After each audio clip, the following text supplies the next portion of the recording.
Hello, everybody, and welcome back to another episode of the Daily Crypto News. And today, we're giving away 500 XRP if we can get 1,000 likes within 24 hours. If you want to enter into this giveaway, all you have to do is make sure you press the like button, make sure you are subscribed, and make sure you comment something down below.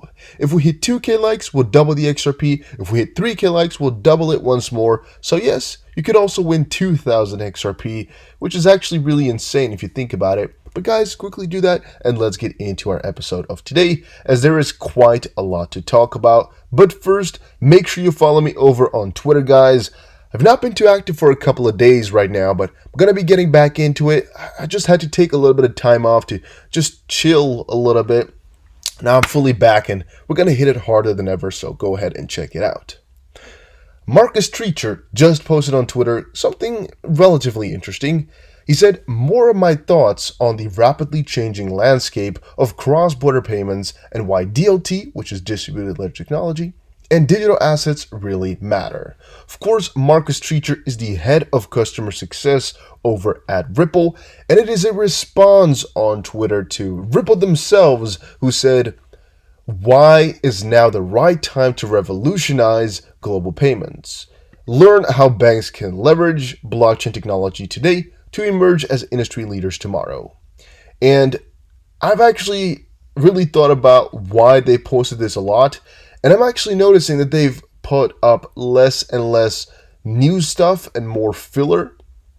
At least that's what I've kind of noticed. However, the articles, in terms of what they really, have inside of them, have actually become a lot more ODL oriented, at least in my opinion. A lot of the latest stuff is really about ODL and really about the macro, like here, how blockchain can influence cross-border payments, yada, yada, yada. It's not really on the Ripple Insights page about what type of small partnerships they got to. No, it's really about how can we change this world?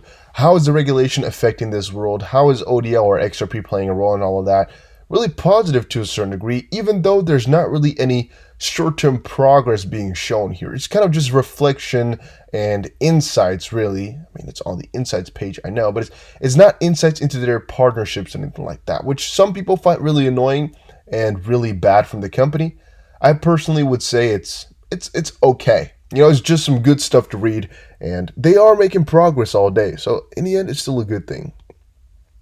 That's just one part, though, of Ripple news. Here is another one that comes from Corey Johnson. He used to be a big part of Ripple. Right now, I would not even know exactly if he is in any way, shape, or form still associated with Ripple. He also changed, I think, his Twitter name. He's right now called Corey TV. You can see here, advisor, investor, journalist, and crypto influencer, podcast aficionado. Check out my new Forbes column down below. And here is one on the New York Times, which says, "Banks can't make these changes for themselves or to themselves by themselves. They need a third party to help."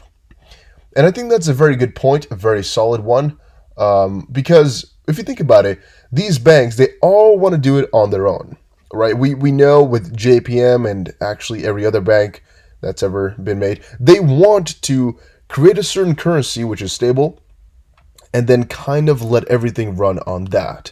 But this small or even big problem you're going to be seeing is that they can't get this coin working internally within their bank. So JBM coin, which is a stable coin, can work, but only within JP Morgan. And the main reason for that is that all these banks want their own currency, because why would you want to use JPM coin if you're, ING Bank? Why would you want to use theirs? Of course, if they got their own, you're either going to use their own or you're going to use something that you yourself trust. If they have all the control over that, why would you use it then? Because that really does not make any single piece of sense. Especially so, for a couple of banks, if they really have a good connection, it could work, all right, because they could have some influence and they trust. But for a lot of these banks, they don't really trust each other too much. So it's the common ground, for example, the US dollar, that makes it work. All right, take a look at multi-hop. Why was that made? Because banks really don't trust each other. Financial institutions, they don't really trust each other. They don't want to work with each other, because why should you? And especially with all this, these banks can't innovate themselves by themselves, because that's not really what they're meant to do or what their purpose is. And also, there's really no bank that's, in my opinion, these banks are working hard on changing it, but they're just waiting for another third party to do it. All right, even though they're looking it up every single day. I mean, there's so many people who work at these banks who are just kind of assigned to the research facility where they just have to research new methods. I'm assuming. Still, they won't do it, guys. It's still going to be a third party like Ripple or some currency like XRP, which is always going to be the intermediary and most likely always going to be doing it better because that's their whole purpose. With these banks, they have a different purpose than I guess being the settlement or the middle part. And the middle part just has their own company, which is why those will most likely excel in that sector, if you guys get me right there. Then I saw Ron Hammond just say, "Great day for blockchain legislation. Awesome work, Bill Rockwood too, moving this forward on the staff level." It's a retweet from US Rep Darren Soto, who said, "Today I'm joining Energy Commerce to mark up and pass 38 bills, including Digital Taxonomy Act and Blockchain Innovation Act as amendments to HR 8128. Together we will ensure America remains a leader in blockchain tech for the 21st century." And even though I'm not as political as a lot of you guys, because again, I'm not even an American, I do like to read myself into all of this a little bit, as I think all this crypto and blockchain and whatever token taxonomy legislation and all of that is really important for the way people are going to view crypto and how far it's going to be getting. Because at this point, I would say the road for crypto is quite clear. We all know where it's going to be headed. However, there's a lot of bumps which are to a certain degree unexplored or uncovered, because I mean, who knows where the bumps are going to be laying. On another edge, they're really obvious, as just legislation is a very big part of getting crypto adopted mainly, and them working on things is just really amazing in my opinion. It is always something good to see. Then on Cointelegraph, owning a Bitcoin ATM is about to get a whole lot harder over in Germany. Blockchain regulation continues to increase, and it isn't likely to slow down anytime soon. Now, even though this was actually just a read for myself, I read this and I was like, man, that's kind of interesting, because I sometimes go to Germany, and that would be quite cool to know. I later on, when I was making all the articles here for the video, I thought about it. I was like, man, this article actually does not really fit, because not that many people care about how Bitcoin ATMs function in Germany, but the point they're making is actually quite clear. And that is that legislation and regulation in countries for blockchain and for crypto is really starting to ramp up. For a very long time here, we saw ideas, we saw talks and all of that, but right now, like the last month, I've seen so many different little pieces come out. I mean, I've also been seeing a couple of things on the IRS in my news aggregators, or whenever I open all the news up. I saw a lot of articles about the IRS. Don't want to showcase them to you guys, because otherwise, maybe the IRS is going to know you watch my videos, and all of a sudden they're like, well, you knew about this once, so you did it with purpose. You're done, buddy. Who knows? I mean, the IRS knows everything. So better be careful with that one. But no, a lot of that stuff, I mean, the tax man is coming up, and once the tax knows about it, it's just, a little bit more before the rest knows. Adult film stars have caught up. Everything is starting to catch up now. I mean, the rules are getting a lot clearer. The industries getting into this is bigger and bigger and bigger. I think it's just a little bit of time before it's going to be completely normal, and before we have clear rules with everything. And that also marks the question, when more XRP info? Really wondering about that one. When are we going to get more info about the XRP situation? Really dying to know about that. But yeah, all right. Mastercard launches customizable CBDC testing platform. Really amazing, really good, but follows along with the story like I just explained to you guys. They're making some really big headway. Mastercard has launched a virtual and custom testing platform that will allow central banks to evaluate digital currency systems. According to an announcement published on Wednesday, the platform will facilitate an environment where banks, financial service providers, and consumers can partner to simulate the issuance, distribution, and exchange of central bank digital currencies and evaluate customized CBDC use cases. To quote, "Central banks have accelerated their exploration of digital currencies with a variety of objectives, from fostering financial inclusion to modernizing the payment ecosystem," said Raj Mastercard's executive vice president for digital assets and blockchain products and partnerships said in a statement. That's a weird statement, but all right. Quote, this new platform supports central banks as they make decisions now and in the future about the path forward for local and regional economies. So yeah, pretty damn cool, guys. Pretty damn happy to see this. And it just shows once more that it's all coming along very, very well.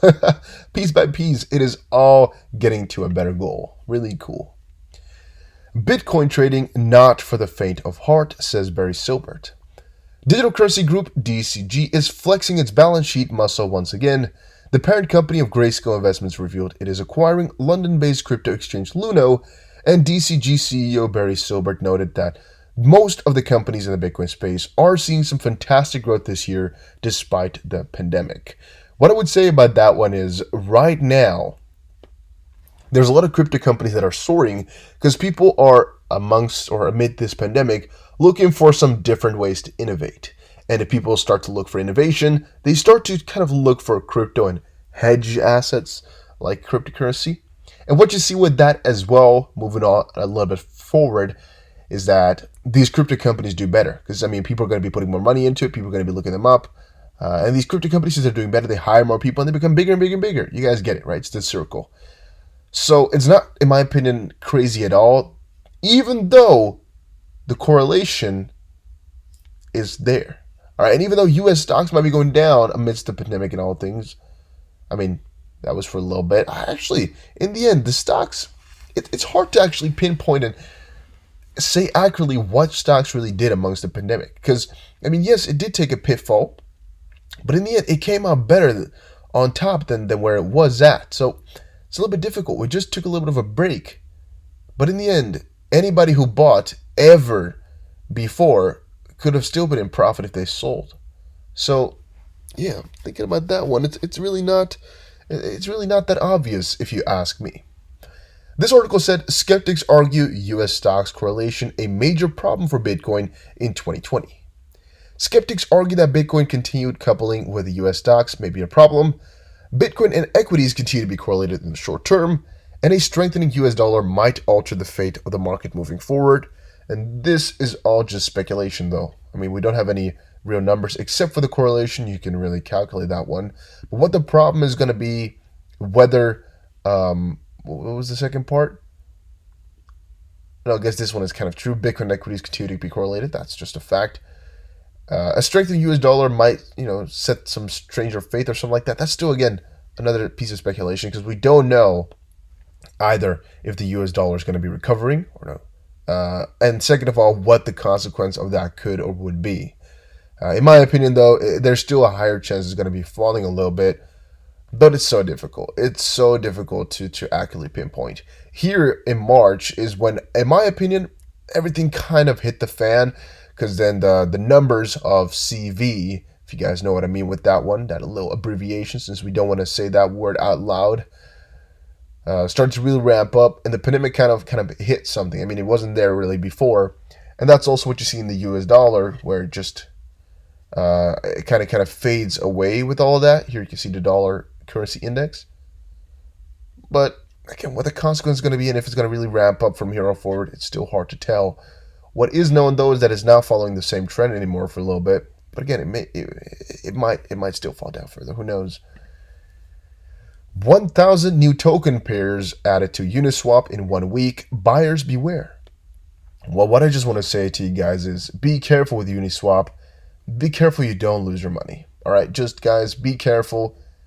Stay chill. All right, don't go too crazy for all of it. Uniswap here is the easiest way to lose your money right now. Just want to let you guys know that. Anything that has to do with Uniswap, be careful and look at it twice. And then another one. Correlation between Bitcoin and S&P 500 nears all-time high. So it's a little bit of what I showed you guys earlier. Here was more so the skepticism, and here is really the fact of it all, which is, again, that the correlation is hitting an all-time high. So correlation between the S&P 500 and Bitcoin crested near an all-time high earlier this week, according to new data from Coinmetrics. On Monday, the Pearson 180-day correlation reached 0.49 before a steep decline to 0.36 on Tuesday. So here we can see exactly how that is moving along. Yes, guys, it did hit that number. However, it did fall back down. At least that's what I'm assuming here. This is the big downfall that it did. And so it's a little bit crazy. I don't exactly know why that has happened. And also, I would not necessarily say that zero point 0.5 is really, really heavy. And the main reason for that is that it could be a little bit of a coincidence. I'm saying that even though I know correlation in this case, it kind of can say, it's not a coincidence because the move is so precise, which is why the correlation is measured here. But let me explain to you guys why I'm saying coincidence here with like braces besides it, or like parentheses surrounding it.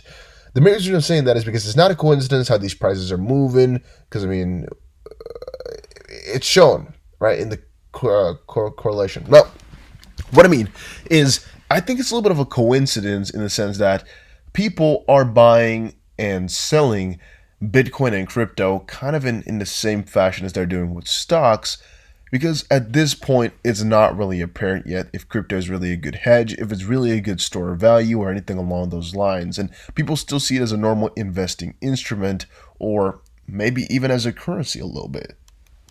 I think it would actually be interesting to also draw a correlation to the US dollar and how that's been doing. However, if you check out the US dollar, I got the hiccups, like I showed you guys in one of my previous slides, your previous pages. I don't know which one it is right now. Here we go. Yeah, I don't think crypto looks anywhat like that. However, can we open market cap on here? I don't know how to do it.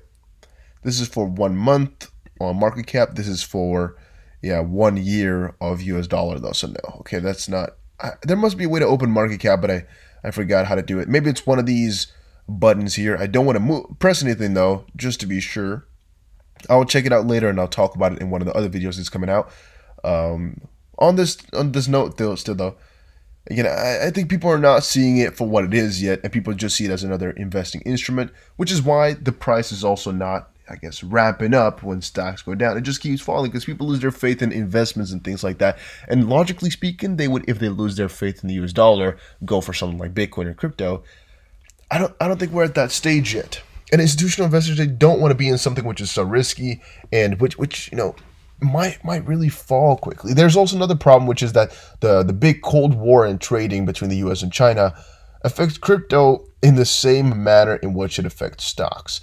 Because if they put up another sanction, it's bad for stocks, yes, but it's also bad for crypto because it just shows, maybe some worse rules are going to be coming for crypto, maybe some sanctions going to come in that regard and things like that. People just get afraid of that as well in every way, shape, or form.